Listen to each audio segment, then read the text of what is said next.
Hello guys, welcome to the third episode of No Filter with Mary. And today I have a special guest that I've been waiting to host on this platform. His name is Ricky. Ricky, could you tell my audience a little bit about you? Because I'm sure that they want to know. I might be the only original Miami person in Wynwood right now. Went to Palmetto Senior High, like Jeff Bezos did. Okay. And I didn't know that. See, now I'm learning some information. I've known him for like 3 years. I didn't know that information. This is good. so I moved up to the Midwest to go to college, and then came back around 2013, and I've been back ever since. So, Ricky, what do you do for a living? The audience would want to know, a little bit about you, I'm an independent futures trader, which Okay. is a very professional way to say I sit in front of a desk with 6 computer monitors for 8 hours a day, 6 days a week. Okay. Well, someone doesn't really want to say what they really do, but it's okay. It's okay. We're not I don't want gonna to bore everybody. It's some stupid, boring financial job. That's it. Oh, it's a financial job. Oh, see, there we go. Now you guys have a little hint of what he does for a living. Good. So you say that you have lived in Miami, most of your life. Yep. What do you think about Miami as a place? It is the most transformative city in America. So I've lived in Minneapolis, Kansas City, Chicago. I've been to 42 of the states. No place has transformed in the last decade for the better as Miami has. I remember growing up in Miami, there was no real Japanese scene. Like there wasn't any ramen, for example. Now you got ramen shops almost at every corner. Wow. You've got omakase shops open up every month. The food scene is blown up. As a matter of fact, last night I took my parents to dinner in the design district, and my dad was a cop for the city of Miami. Wow. Up until about 7 years ago. Okay. And he just couldn't believe what a design district had turned into. That used to be crack houses and hobos everywhere, and it was incredibly derelict. Wow. And now you've got Prada, Cartier, Van Cleef, Rolex, every single luxury brand you could possibly think of. The transformation that's happened in the city in the last 20 years is unparalleled. That's, I hear a lot of locals, like, someone like you, people say that a lot to me, and I always wondered what it was like before, because a lot of people were like, even like in Wynwood, we're in Wynwood right now, a lot of people keeps telling me that it used to be a place that nobody wants to live, and now it's like so much growth. Listen, when I first moved to Miami, I literally looked at an apartment here in Wynwood. I could not believe how much it was priced for. It was so expensive. But this is where people talked about not being habitable before. And nobody wants to live here, right? But now it's a whole thing. So I do understand what you're trying to talk about the the growth. So Wynwood's only happened in the last 6-7 years. Wow. And the fact that you have a hotel a couple blocks from where we're sitting at right now, you can rent a really nice apartment a couple blocks. This was a place where you didn't stop at the stoplights after a certain time at night, because chances are you were going to get carjacked. Wow. To have what we have now, it's unbelievable. Wow. That's truly interesting. With that being said, because you've lived in Miami all your life, you've been here, do you think the dating scene, I've been waiting, I was wondering if we were going to roll into this. Do you think the dating scene has changed over time, or you think it's always been the same?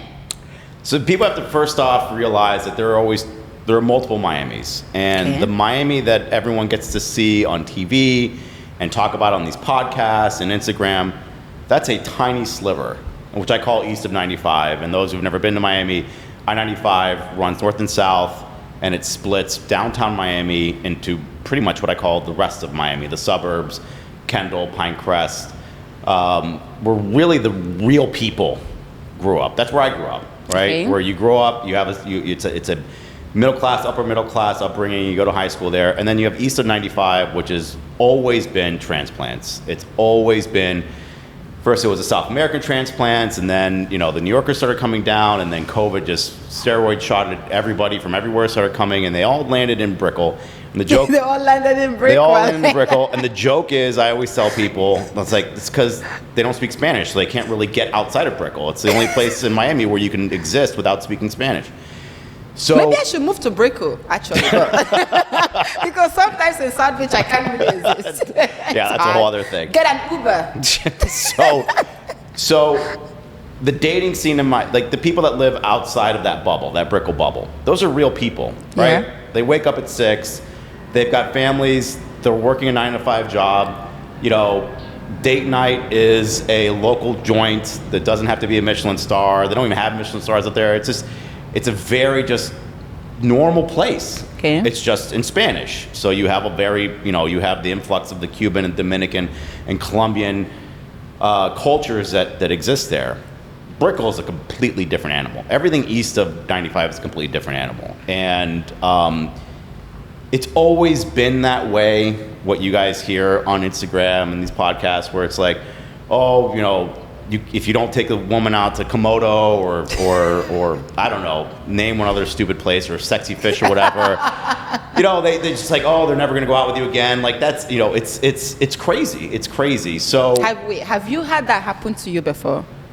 Yeah. Really? Okay, now, where do you find people like that?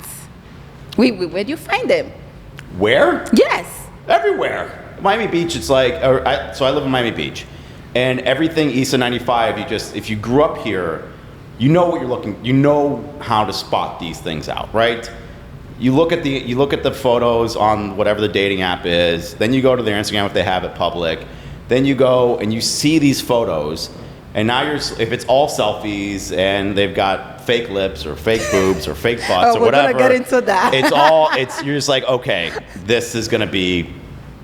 Yeah, this is gonna be the typical Miami type girl, and you just have to decide, is that something I want to deal with or not? And luckily for them, there's plenty of men out there that love dealing with that. They get off on that stuff, and so they have their own kind of like little ecosystem that they date back and forth between each other.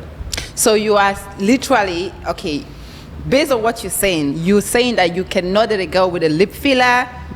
I mean, every guy is different. Every guy's got their own thing. All right. Okay. I don't know where women got this idea where their lips were too thin. No man. I've been a man for 41 years.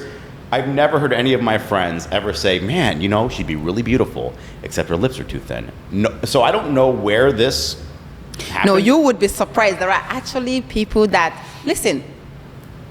I don't judge. You want the big lips? That's your business, right? But there are actually men that do want stuff like that. A lot of times I realize that most guys tells you they do not want fake boobs, fake ass, fake lips, fillers. But the girl they are going after consistently have all those things. Sometimes guys do not even know what they want. Let's start from there. So that's true. Guys don't know what they want, and neither do women. So it's perfect. No. At least there's the Venn diagram is a full circle in that respect. And so that is true that there are men out there that may want those things. And as a woman, they all always say they do not want it. That is the God honest truth, my hand on the Bible, if I've never heard a man say, I wish her lips were bigger. I have heard men say, man, she could use bigger boobs or whatever. I've never heard a guy say, God, her butt's too flat and she needs some silicone in there. Really? All right, that was a lie. Really? They probably do say that Really? at times.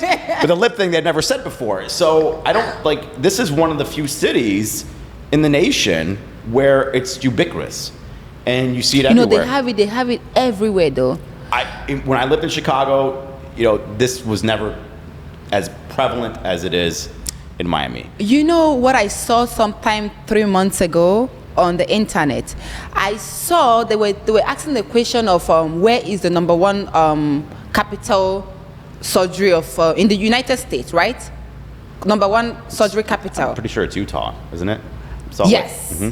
But imagine That's you fake. would never think that. That's usually boob drops over there. But that's the thing, you would never think that a place like Utah is the place. But it is. So Miami, I mean, I guess, so the bottom line is there is surgery everywhere. I really think people should stop saying Miami, Miami, Miami, Miami, because when you go to Eastern Europe or, Europe, they have all those things happening too. So it's everywhere. So I feel like sometimes people focus on Miami this, Miami that, and will forget that the same things that happen in Miami happen everywhere in the world. Just that Miami is a little bit notorious, more notorious than the other parts. I feel like Miami is in both. Just it's more accentuated here, and I think it's more accentuated simply because the cultures that exist within Miami, right? If you have a like getting plastic surgery in Colombia is like going to the dentist here and cleaning. So you have that culture that comes in. Venezuelan culture is the same thing. Eastern European culture that exists here in Sunny Isles and stuff like that. These are all the cultural imports that we get, and those cultures. Plastic surgery is very common, and therefore, why would it be any different if they just move zip codes? So it's very ubiquitous here, probably more so than anywhere else I've seen in America.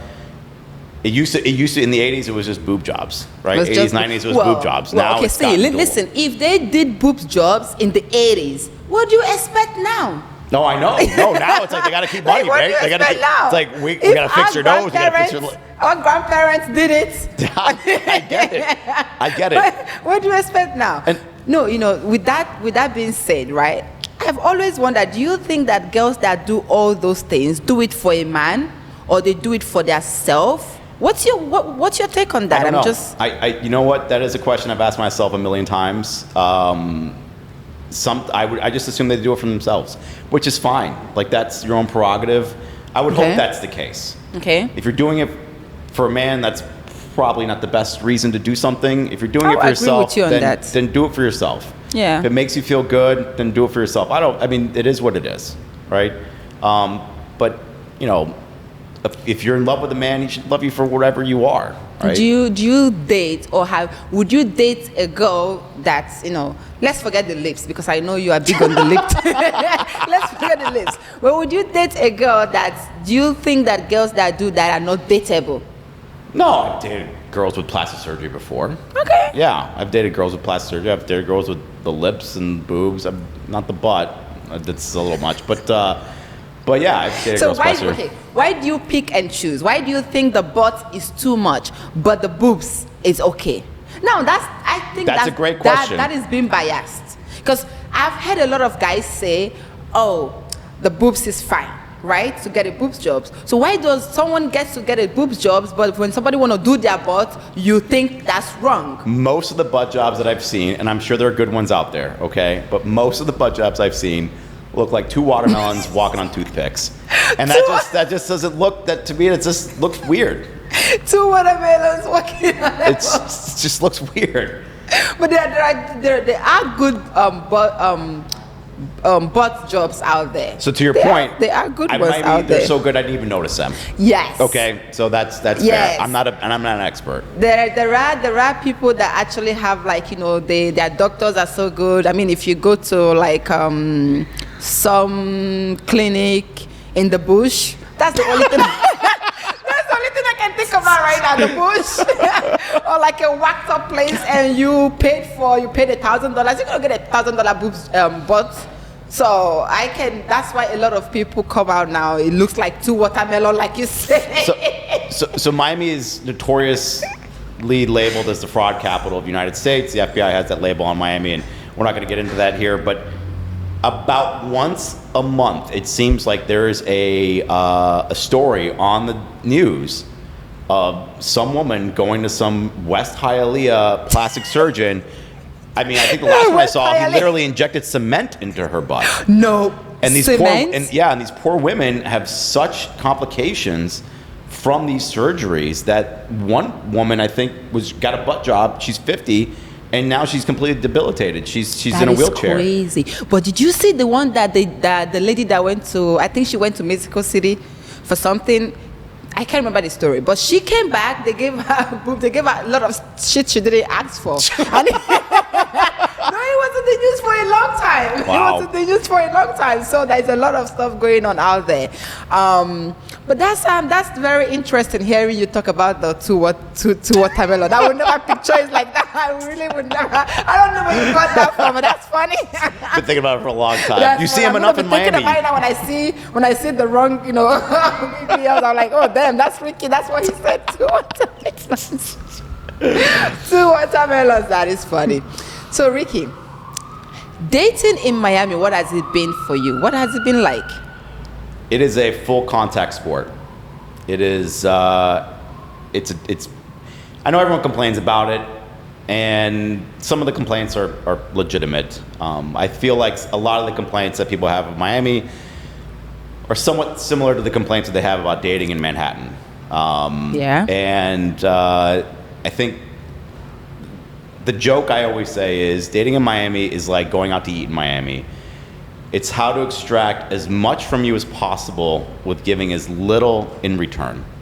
And as long as you kind of understand that when you go into it, you can build up your boundaries so that you can, this is for men and women, right? To protect yourself and like giving too much, right? So I feel bad for a lot of these women that come down here and, they're looking for love, they're looking to date. And, it's a men's playground here.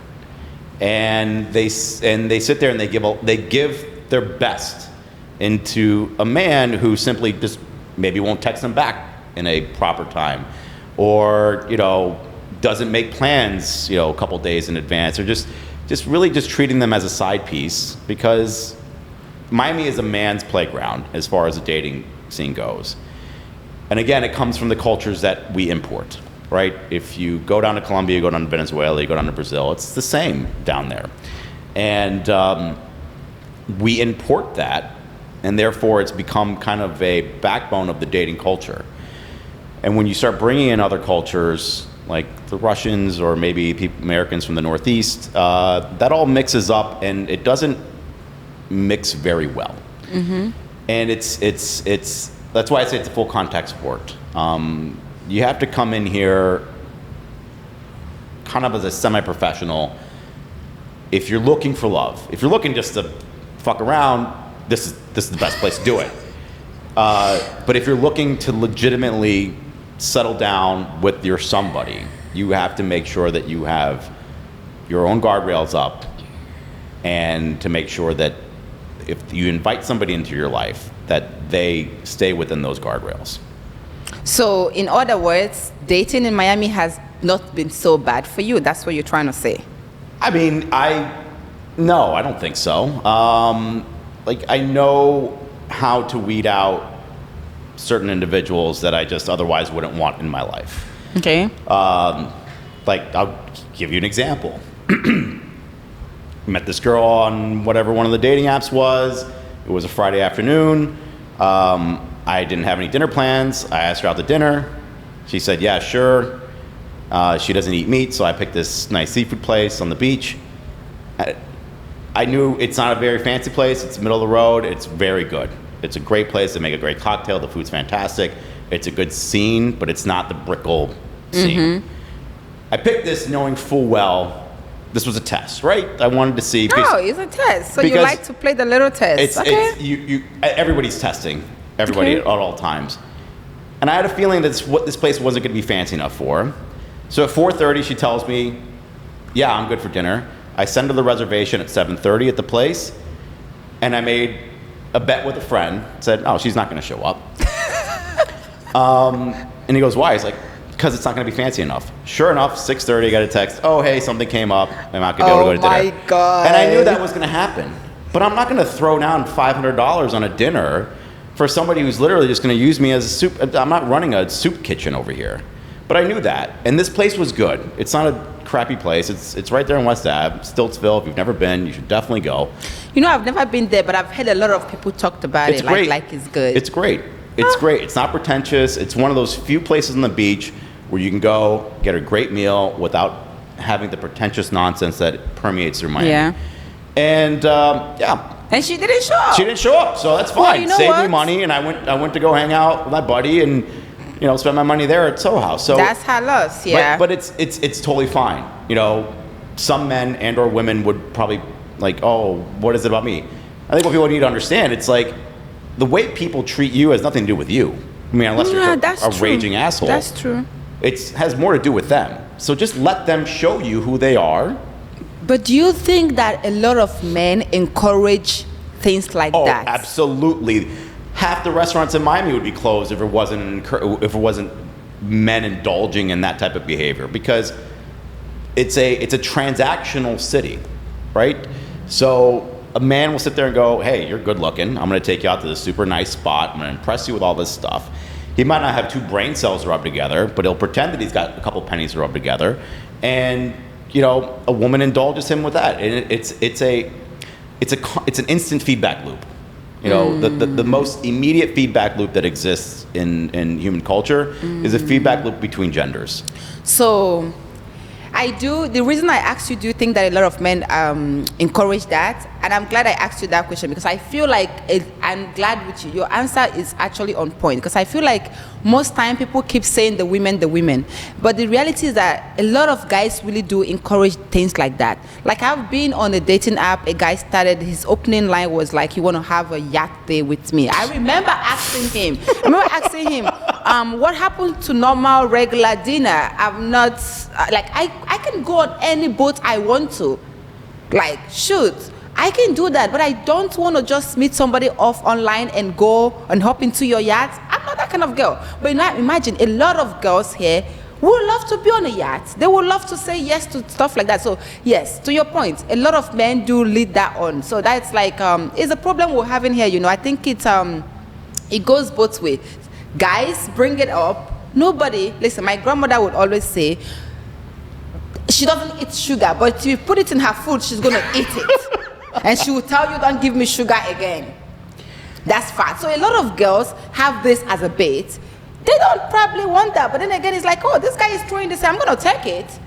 So people don't eat sugar, but you eat it when it's served to you. If some woman right now sent me a text going, hey, I've got 2 seats at Shingo at 9 o'clock. Do you want me to take you to dinner there? I'd be like, yeah, sushi's fantastic. Of course I would go.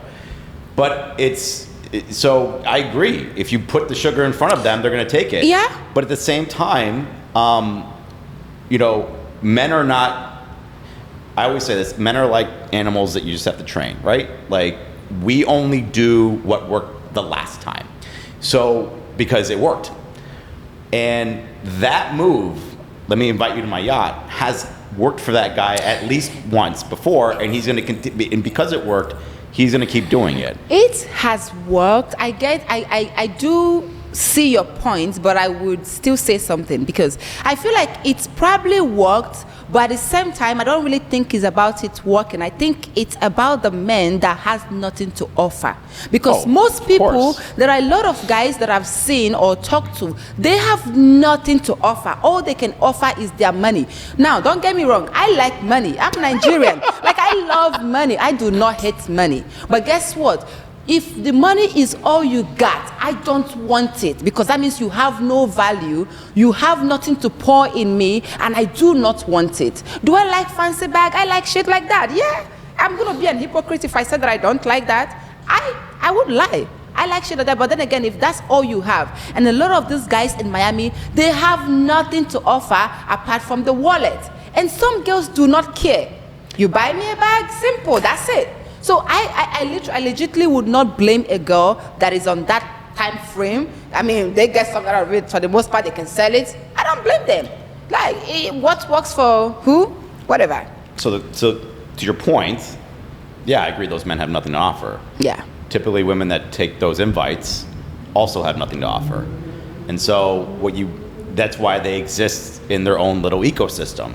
So it's Miami is a very interesting way of segregating pools of people that like that, right? So for that guy who's got the boat and can't string a sentence together, or can't make a joke, or can't talk about anything interesting, there is going to be a woman who exists in Miami who has also nothing to offer and will happily go on that boat.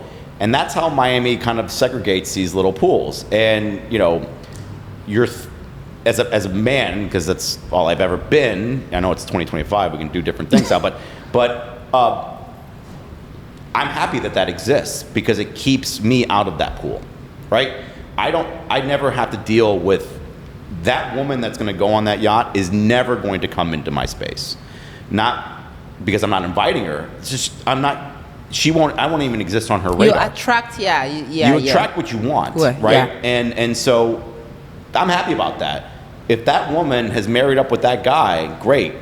Clear the way for somebody who actually has something to offer. And as a woman, you should say the same thing, right? Fine, dude, get out of my way. I want men that will give me something, that have something to offer me.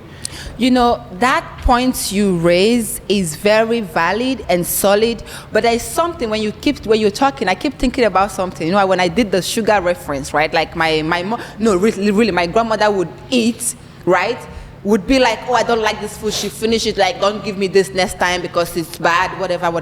But I still feel as though there are some people, some girls out there that have a lot of value and have a lot of things to offer. But when this thing fall on their lap, they'll take it. It's easy. And listen, I call them smart people. Now, what you do after taking it is what matter, right? I probably wouldn't, because I'm a little bit different. I think I overthink things in some ways. But if I have a way of changing myself to be able to be like, for instance, I had somebody that was talking to me on a dating app, and he came in town, and he went like, oh, you want to go to Design District to buy bags, right? He was, no, this is real. He's asking me, do I like jewelries like Van Cleef? It's real. My brother was there when it happened, like actual real. And it was so funny because I made so much fun of him. That I started asking him questions like, oh, is that what you did? That's what you always do? I asked him, I'm like, that's what you always do? And at the same time that I asked him that, I'm like, what number am I? I said to him, what number am I? He looked at me. He smiled. And the funny part of it is that it even made him like me more. Because I had no, I'm like, what number am I? And then he now came clean. It's like, oh, I had a breakfast with somebody before I came. I already know those are the kind of things that men like that do. Mm-hmm. Do you know there is a girl that probably have a lot of things to offer, smart, would be like, this is a free bag. Go get a $5,000 bag. That's not going to be the worst thing. I'm just saying, if somebody out there that is watching that, I would not hold it against you. You're a smart girl. What happens after that is, then that's when what you can control, what you cannot control. Because I really think that people like that are stupid and they have nothing to offer, and they're going to do the same thing to another person. They keep throwing it around like that. Well, someone has to get those things from them. Mm-hmm. And leave them on the red because they have no value. Yeah, but because it worked for that one woman, and even if he didn't get anything out of it, he will go use that again for the next one and next one and next one, because we're not that creative. Jerry Seinfeld's got a great stand-up routine about catcalling. Yeah. And he's just like, ladies, this is us trying. Catcalling. The construction workers that catcall a lady that walked down the side. I was like, this is the best idea we have. Trust me, if you had a better idea, we'd use that. But this is what we have because it might work one time. And so that's what I mean about these positive feedback loops that come from bad behavior. Mm-hmm. And, look, I'm not here to judge any. Everyone does whatever they want. That's fine. Yeah. It's fine. But I will say, and I'm probably going to get criticized for this line, when I do, it's you. They might. They might. And I would say this. That rule that I've used is not 100%. You're a living, breathing example of that. And I've met others that are living, breathing examples of that. But your Instagram is different. It's your business. It's your livelihood. This is your business card to the world, right? This is Mary. This is my modeling pose. This is how I look in good stuff. Here's my swim line. Like, that's your business card.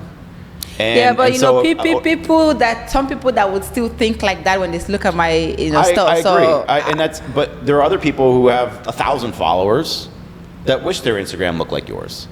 Oh, I know, 1,000%. Who work at a fine job, and it's just like, but you're a good person. Like, show me what makes you. Well, you're a good person, but I'm talking about when I open up a woman's Instagram and I see pictures of friends, families, dogs, maybe they go hiking or stuff like that. I'm like, wow, it's a real person that does real things, that has real interests. No, wait. And for me, that's more interesting. And again, every man's different, right? Hold on. Do you know there are people like that have pictures like that with their family, cat, friends, and we are really not good people? Do you know that? So the I'm rule going to isn't tell 100%. you. Listen, I'm going to tell you. You should not always. Sometimes don't always judge the book by the cover. Just let somebody show you sometimes, because I've seen people that have that perfect ideal.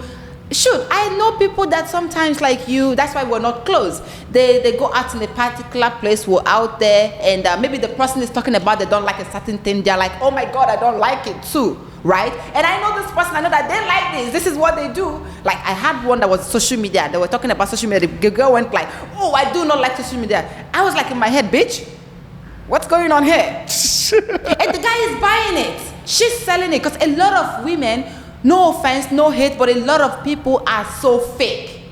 Mostly agree. women, they sell what a man wants to know or see. That's exactly what I've been saying. There are people that do that even on their social media. Mm-hmm.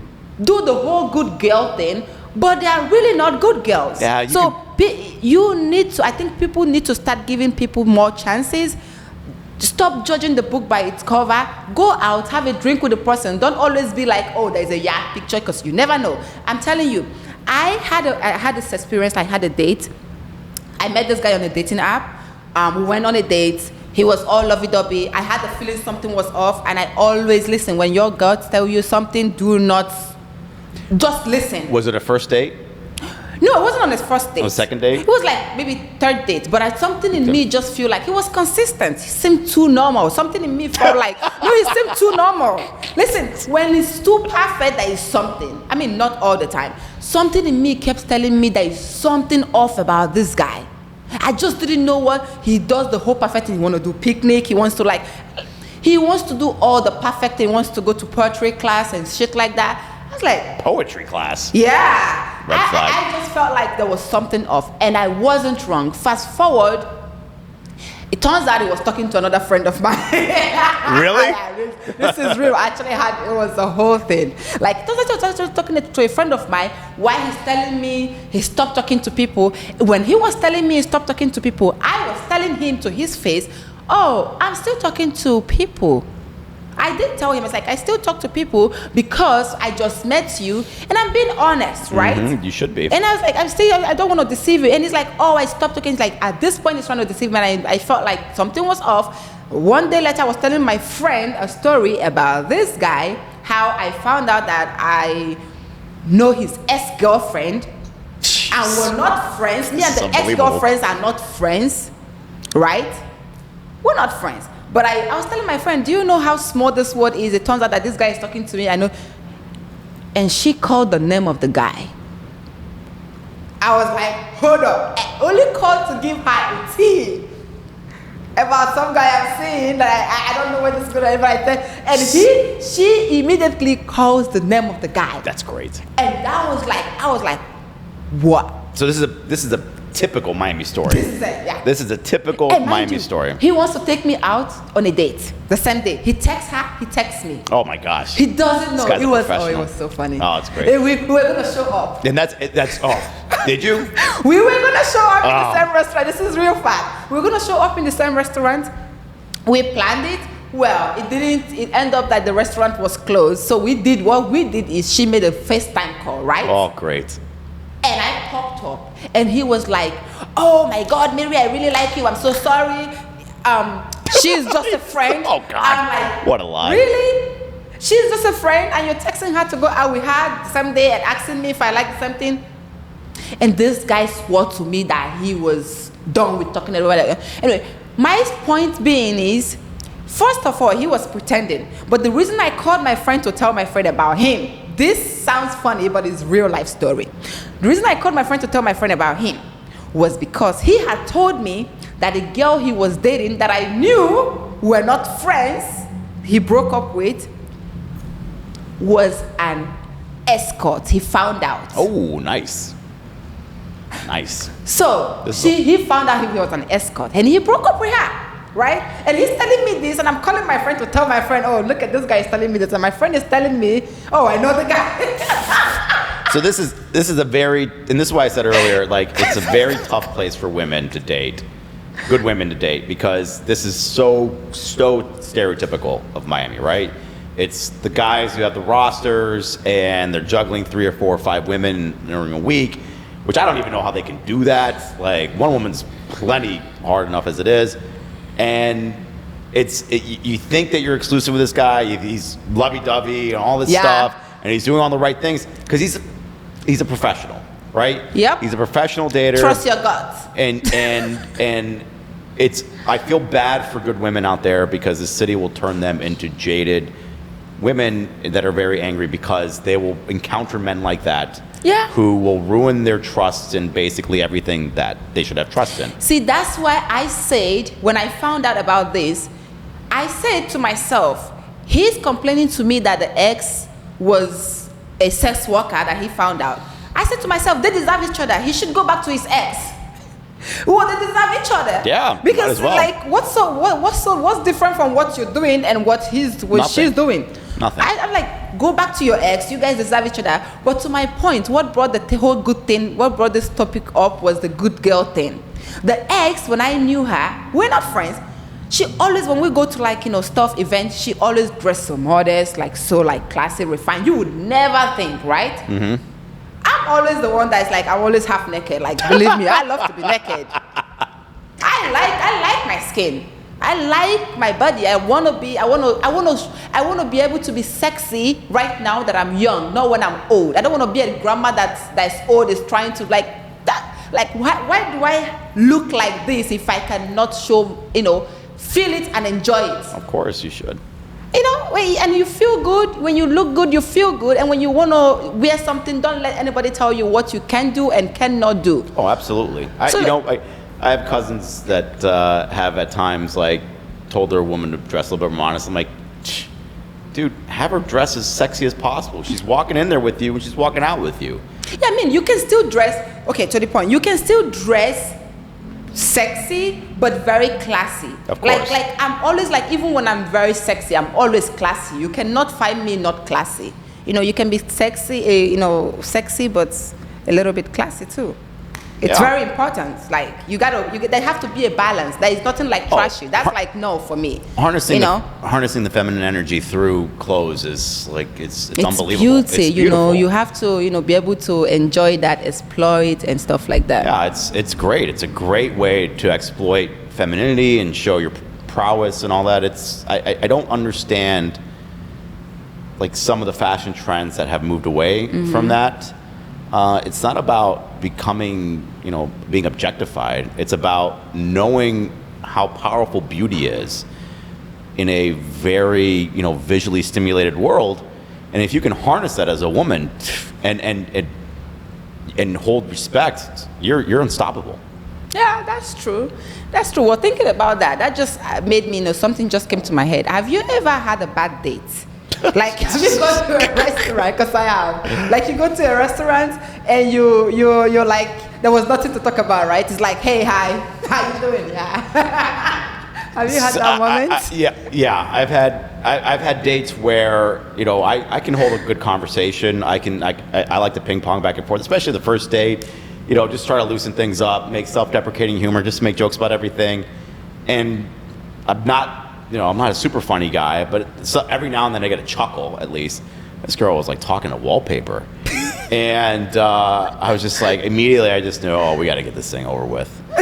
So, we had a couple glasses of wine, we had a charcuterie board, and that was it. Usually I like a nice long dinner and then maybe an after dinner drink and then, send you home or drive you home, whatever it is. But this one needed to end. That one needed to end. And she was super nice. And I even brought it up to her. She was super nice. She goes on a lot of dates. It's just that she doesn't have a gregarious personality. And she wasn't nervous. And I even asked her that. And she goes, no, I just don't really talk a lot. I'm like, okay, that's fine. That's nothing against her. Yeah. It's just that's not going to be for me. And, I've had another date. I like to tell this story. I'm not going to go into detail about it. But she just give us the details. We don't have the time for the detail. But I'd given her a few options. She wanted a tapas place, so I gave her a few options, and she wanted to do it right after she got off of work. which, living on the beach, she was in downtown. I mean, the traffic going over the bridge into downtown is miserable. So I picked one option on the beach side, because coming over to the beach from downtown, traffic is not that bad. And I picked one on her side to see which one she would pick. Of course, she picked the one on her side, knowing that it was going to cause me a little bit more traffic. All right, fine. So I'm already like, okay, this girl is somewhat selfish. We get there, she's chatting with the bartender, and I sit down. She gives me a hello, and it goes back to chatting with the bartender. For what felt like 15 minutes, it was probably like 5. And I almost wanted to say, hey, dude, you can pay for this date. I'm not even here. You can pay for the date? Yeah, you can just pay for this. I'm not. Wait. Was the bartender hot or what? No, he was just some 22-year-old dude. I mean, he's not an ugly dude, but he's like, yeah. I mean, he's not one of these 6'4" muscle-jacked guys, which, by the way, women, the guy's in his mid-30s and he's got a six-pack, that probably means he doesn't have a real job, all right? Let's keep that in mind. At 20, that's easy. Listen, pay attention and learn. I mean, like, if the guy's got money, he's going to be working hard. He's not going to have time to go to the gym 3 hours a day, 7 days a week. So anyways, so we start they separate. I'm not going to start the date. And she's incredibly opinionated, strong-willed. That's totally fine, right? We're talking about an argument that she had with one of her friends. And next thing you know, she just bursts out in tears, like full-on tears. Wow! Like to the point where like I have to give her some napkins. So you had to do therapy session I had to on give her the some date? napkins to calm her down a little bit. And I've never had that happen before. You had to do a therapy section? I'm like, what yeah. Did you do? I'm like, what? I don't understand why she's crying. And so, long story short, there wasn't a second date. But that was a first. That was totally a first. How did you handle that situation that she started crying? Did you talk to her? Did you ask her what was going on? Did she tell you anything? Yeah, she told me the whole story. She told me the whole story. The story made her cry. And I'm actually, to be honest, that was my favorite part of the date, because like she was actually being real and vulnerable, yeah. And I told her that. Yeah. And she was just so embarrassed she didn't want to go on a second date, which was fine. It probably would have just ended the second date anyways. But, I talked her through it, and I felt like she was a little bit overreacting. Well, but did the bartender pay the bill, or did you pay the bill? I paid the bill. I paid the bill. Yeah, I paid the bill. But I mean, this poor woman, like, she was telling me stories about like how she wouldn't date a guy that made less than her, and see, that was gonna be the next question I was gonna ask you. So that could be a whole other podcast episode, because I can talk about this for hours. But the feminist movement that started in the 70s and 80s really did amazing stuff for women. I mean, amazing, right? That's unquestionable. And what's happened now is that women are in their early 20s typically earning more than men are in their counterparts, which is great. Nobody's complaining about that. But what's unfortunate, and this is for women, is that they have now filled that space that men used to occupy, at least in the financial sense of the word. That's what I was going to ask you. Do you think it's okay for a woman to do 50-50 or pay the bills when he's dating a man? Because I hear a lot of people talk about that a lot. This is a new thing. Like, this is within the last 10 or 15 years. Like, I remember if I had ever gone back to my buddies and said, yeah, we split the bill, at dinner, and my buddies would just laugh at me and go, what, you don't want to get laid? I don't understand where this came from. Well, I do know where it came from. It came from this idea that, and it was propagated by men. Well, if I paid for date, you should give me something else, which is complete bullshit. Like, I don't even know what man ever gets off, think that that's okay to say. Listen. And I know, I don't sit on that side of the table, so I'm sure it happens a lot, and I think that's grotesque, and that's disgusting. But you know what? He saved you a lot of time by saying that, and you can just, now I never have to see this guy again, right? But women decided that, hey, if I split 50-50, this guy isn't going to expect anything from me. It's the women that decided, hey, I want to split this bill. And again, we're big dumb animals. So if you tell me, hey, I get to go out with a pretty girl, have a nice night, and pay less, and then maybe get some at the end of the night, I'm getting everything I ever wanted for half the price. So half the price. this phenomenon was unfortunately created by women, and of course men were obviously obliged because No. It's I would not agree just with because you. the women are complaining about it. I would not agree with you if you say it was created by women. For instance, right now, I feel like people, you attract what you are, what you want, right? For instance, I would not go out with a guy that I'm going to split 50-50 with, unless you're my friend. That's a different thing. I'm going to pay my bill, right? But you date in a different pool. You have to understand, this is a very, I've gone on dates with women where this is their number one complaint. And I always smile and giggle because it's like, men didn't ask for this. Because we were just assumed that, hey, we're going to pay. A lot of men really ask for that. Now right they do. Now Now they of do. Men No, that's my really point. They They didn't invent it. shamelessly I know. I agree. ask for But 50-50 when they take you out for dinner. They didn't invent that rule. They didn't invent that. And this idea that men invented that, just because they're asking it, is because I think they really do it because most men now. Okay, listen, I know this people are probably gonna come for me for this, but I really feel like most men now are lazy. Mostly the ones that do the fine boy. That's true. The fine boy thing with That's the whole true. Stuff going But on. They are lazy. They do not want to work, Do you and know they why want that a is? woman to really provide, clean, have kids, and still do the whole thing and still work. That's true. That's absolutely 100% true. And the reason that that's happened is because it has worked. And I always make this, the time that men started wearing skinny jeans was a perfect example of what we're talking about. I'll never forget, I think it was like 2007, I was in Philadelphia, that South Street or whatever, and all these dudes were wearing skinny jeans. I mean, you really, literally, you'd walk behind a man and a woman and you couldn't tell which one was the man and woman because both of them had tight-ass jeans. And the thing is, like, when did this start happening? And it was the second. I don't think it's the skinny jeans. I just think men. It's a microcosm. I don't think it's a skinny jeans. It's a microcosm. It is, when women started sleeping with men that wore skinny jeans and started dating men. Again, we're not very creative, right?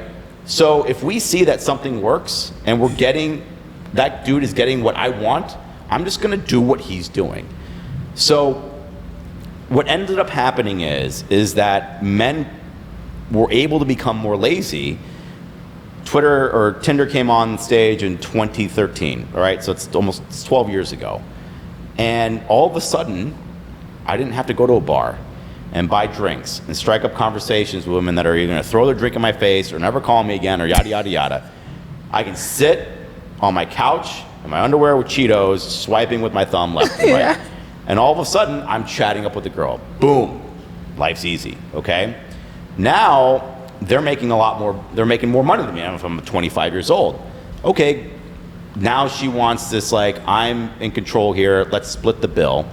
Okay. Get this, though, Fine. this. I really see where you're coming from, and I really believe that as a lady, okay, now, what I'm trying to say is, if you are in a relationship with your partner, it's always good to pour into each other. Meaning, Of course. if your spouse is not doing well, as a lady, as a girl, if I have more, I'll support the household. I'm not against that. This is like a big thing for me. I'll support my man, knowing that my man has been there for me. I will support him with my money, which is very, very hard. But I will do that because, we're pouring into each other. It should be a one-way street. And that's how I see life. But at the same time, if I am having the responsibility of the household, cleaning, cooking, and I'm making sure I'm ironing your clothes, I feel like the problem now is that some women I'm not trying to put women on the box. I'm not trying to put men on the box. But people need to understand that it's either you're bringing this to the table or you're bringing that. Uh-oh. You just said something that I see women complain about a lot. You gotta bring, no, but it's true. You have to bring something. If you're a girl that do not work, you do not work. Don't be delusional. Clean, cook, wash. No, you don't bring anything, right? I think being pretty is good, but that should not be the only thing that is in the relationship. You have to be able to bring something of substance. So what you have to find, in my opinion, is two people cannot occupy the same space. So, like this woman who broke down in tears, crying and said she wouldn't date a guy who makes less than her. She's going to have an awesome corporate lawyer gig. She probably already has it. And she's going to be making buku bucks, and she's going to be working 80 to 100 hours a week. So she can have a man with her that occupies the same space, meaning he works 80 to 100 hours a week, and they both can make a ton of money, never be home. Well, they hire a nanny. House never gets taken care of.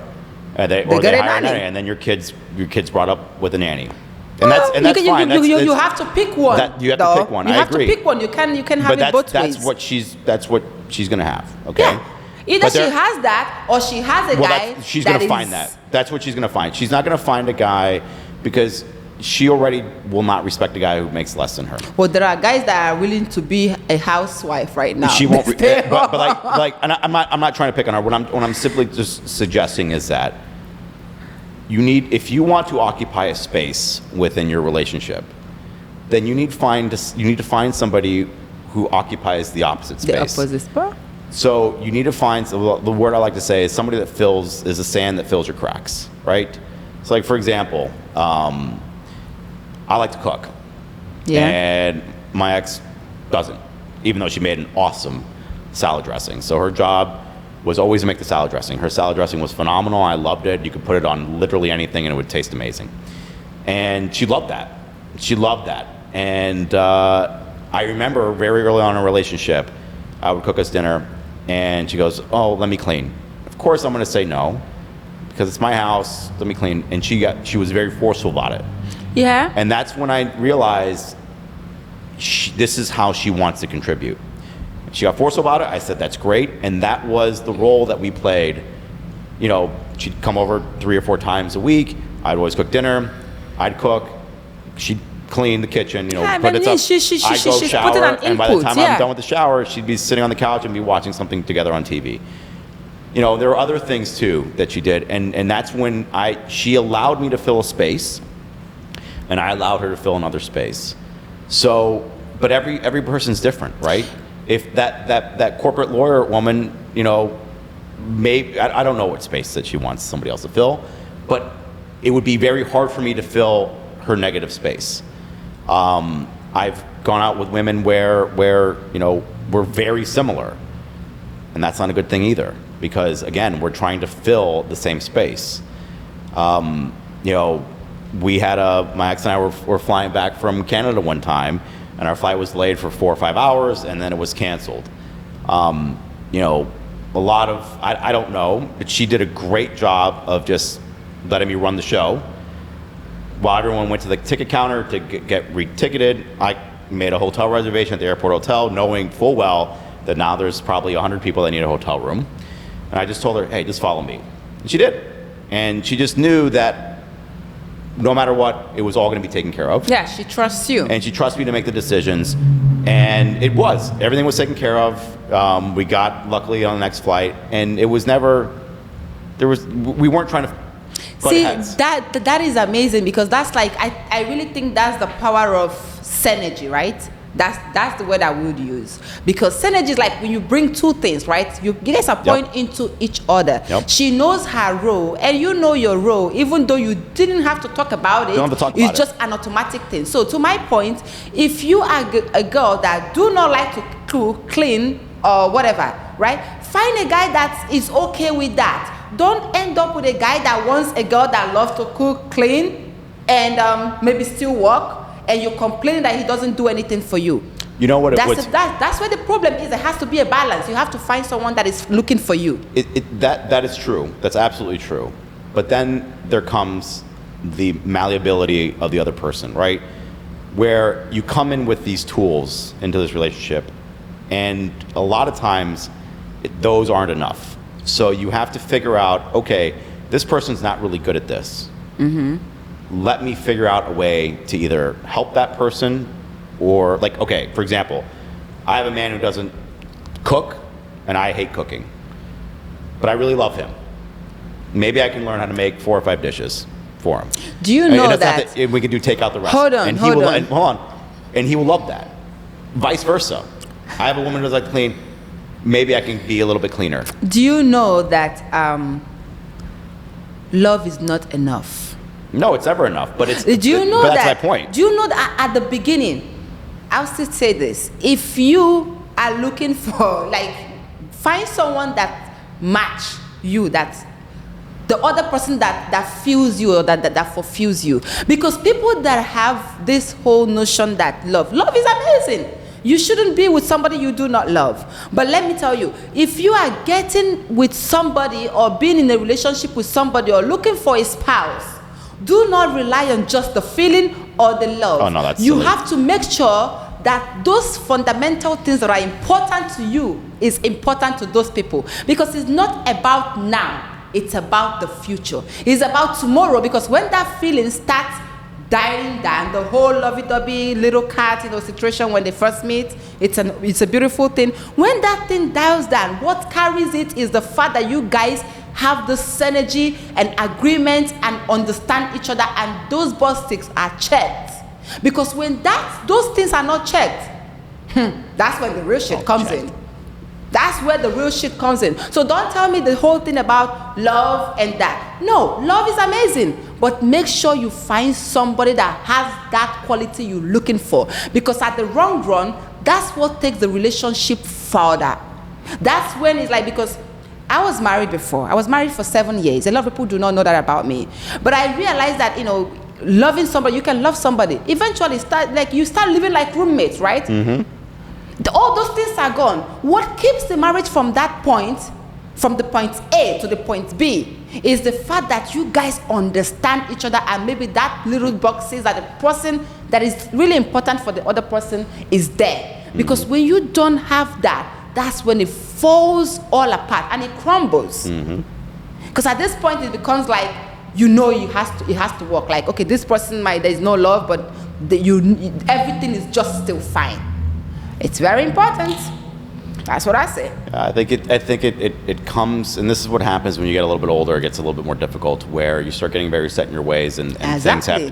things have to start filling into your own box. Things that used to be okay. Things that used to be okay are no longer okay anymore, because you were trying to compromise because of somebody. Yeah. And now you're finding yourself like, oh, this is irritating. But that's what you used to do, and that's what he used to do. Now you're like, oh my God, she's this, she's that. You complain about the same thing you used to love. Not because you loved it, but because you love the person. So when you picking your spouse or your partner, please be smart about it. That's just my advice, because shit gets real.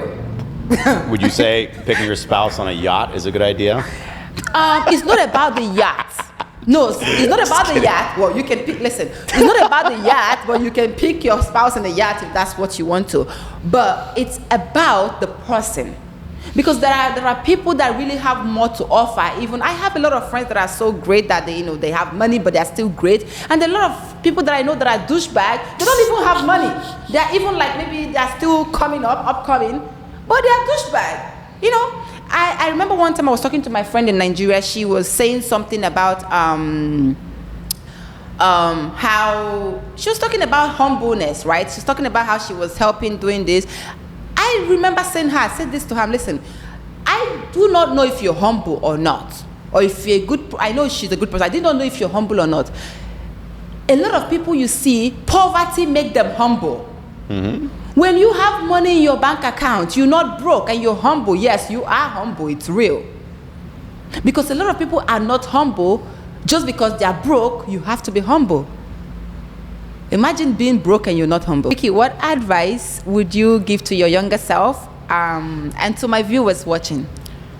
So to my younger self, I would say travel more when you're young.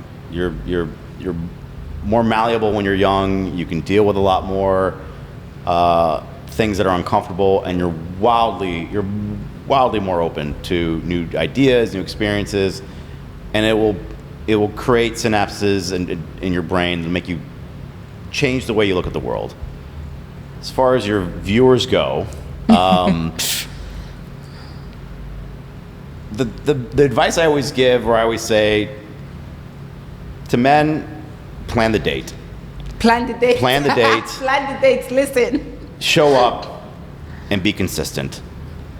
To the woman, I would say, answer the texts. Whether you like them or not, answer the texts. Be honest, and always be willing to have the tough conversation because even if he gives you an answer that you weren't hoping for, it has saved you so much of your time in your life and your energy. I can't tell you how many women I hear complain about, well, what does it mean if he doesn't text me back, or what? Friday's coming up and he hasn't asked me out to dinner or whatever. It's like, get rid of him, dump him, stop wasting your time, stop wasting your energy.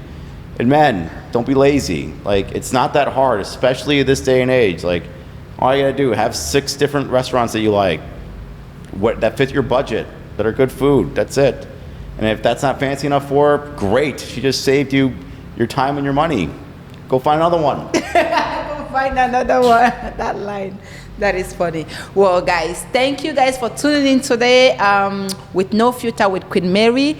Watch out every Wednesdays for new episode. I love you guys. You guys are the best. And yeah, thank you. See you next week.